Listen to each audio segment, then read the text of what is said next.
Hello, hello, welcome to Six Yard Box. Welcome to Six Yard Box.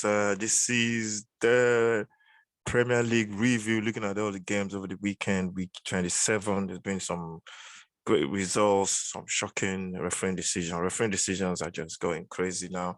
Um, I don't even know what to say about them anymore. I think it's a case of the referees. I think they're just. I think they've lost the plot, to be honest, really. I think they're seeing some of the refereeing have just been a joke, or they're seeing things differently from everyone else. VAR there that's making it, they're supposed to make it easy.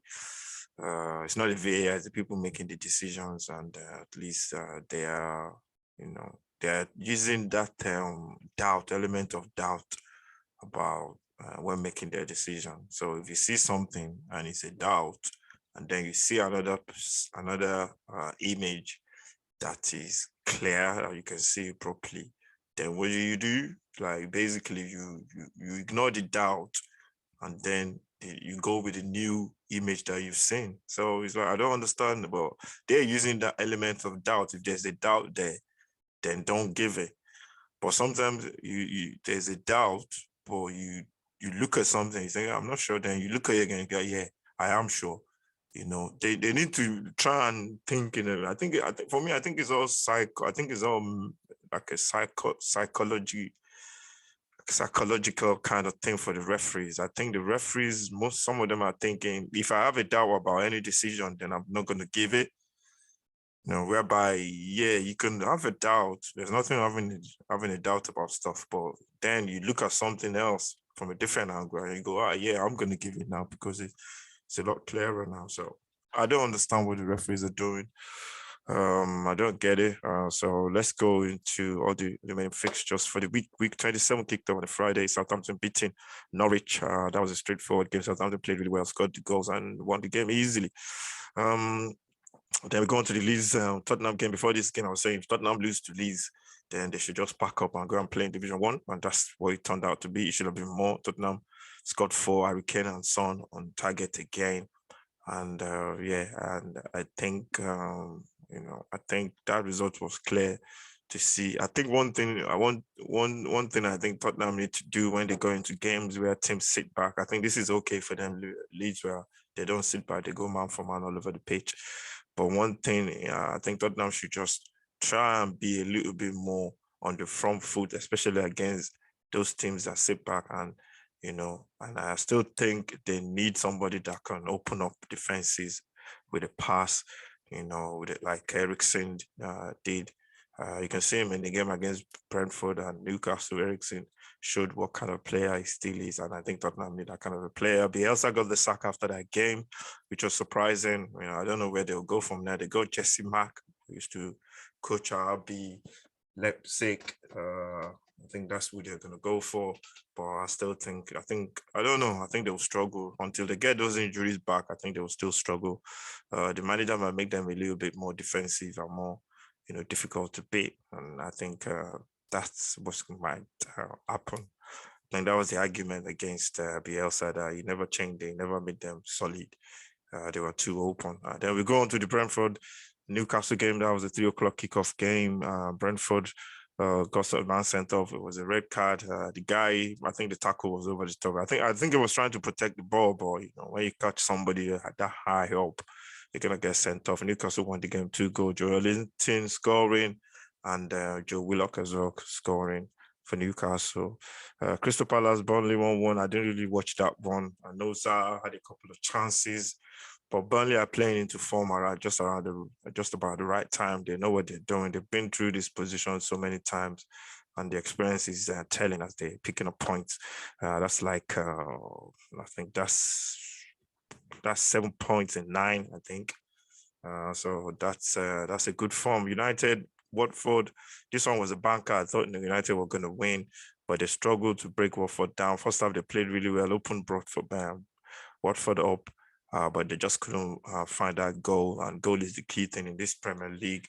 You got to get that goal if you want to win games of football. And then you go to Brighton and Aston Villa. Brighton lost 2-0. Brighton are going through a bad spell, shocking spell to be honest.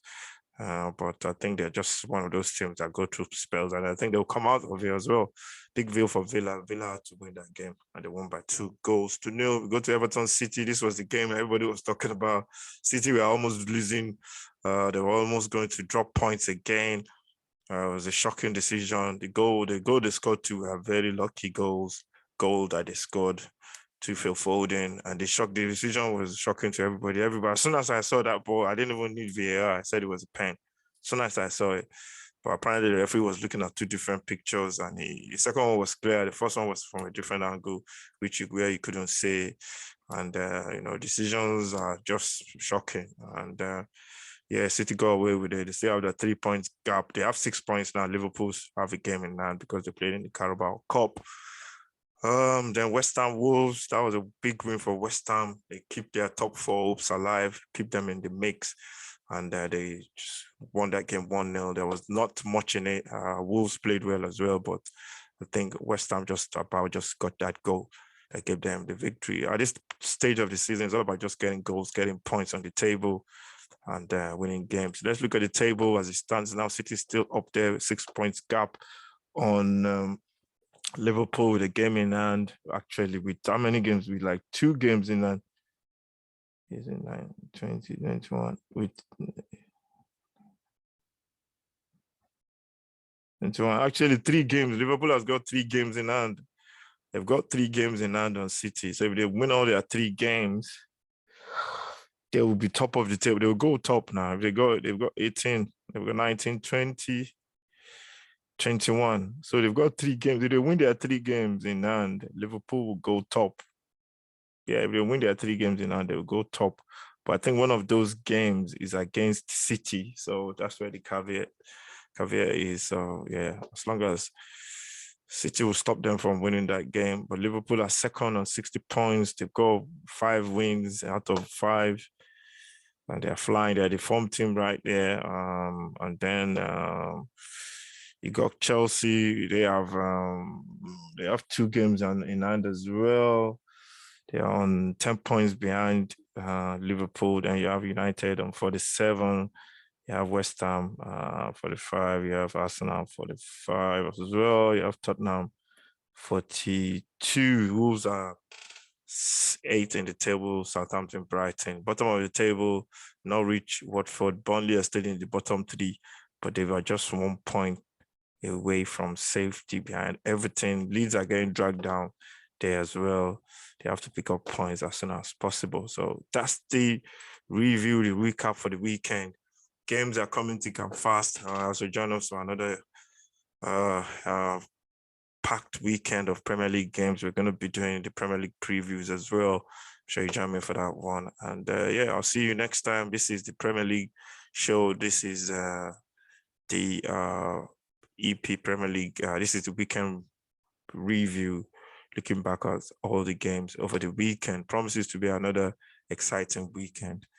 We got the FA Cup as well midweek, so we'll be doing a preview of that one as well, and there'll be some watch-alongs as well. Thank you very much, everyone, for watching. Check out all our videos.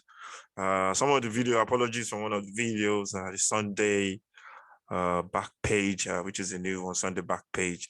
The video, the lightning was really bad in the video, and it was a bit dark, but apologies for that one. We didn't really know that the lighting was that bad. So if anyone's watching that video, please, apologies. We hope to fix that next time. There's going to be another edition this Sunday at 11 o'clock. So make sure you join me for that one on Sunday back page. Thank you very much, everyone. Stay safe. God bless. See you next time.